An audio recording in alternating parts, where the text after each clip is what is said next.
بسم الله الرحمن الرحيم. يقول تعالى: وما تنفقوا من خير يوفى إليكم. صدق الله العظيم.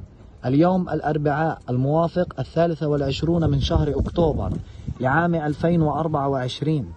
اليوم وسط هذه الظروف الصعبة لا يزال أهل الخير والعون يقدمون العون والإغاثة لأبناء شعبنا في قطاع غزة بكل السبل المتاحة، حيث أننا اليوم سنقوم بإذن الله تعالى بتنفيذ تكية جباليا بإكرام جروب الأحباب الأخ عمرو رشيد بالكويت حفظه الله ورعاه، لأهلنا الذين نجاهم الله من المحرقة النازية من جباليا شمال قطاع غزة.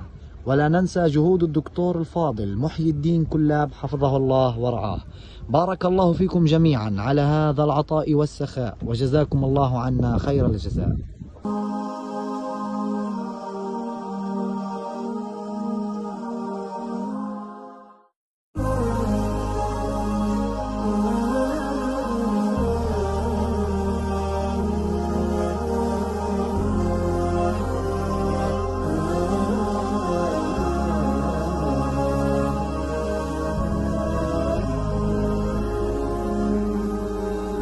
على الإحسان نجتمع ونروي أجمل العبر، ونقضي ساعة فيها نعيد تذكر الصور.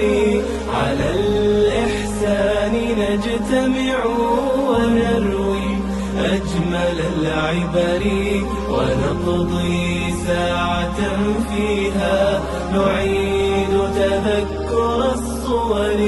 وعاد بنا الزمان إلى وجوه كنا نعرفها، وعاد بنا الزمان إلى وجوه كنا نعرفها، لفصل أو لمدرسة بها الأشواق تسكنها. مددنا بيض أيدينا غرسنا بسمة فيها، فأثنى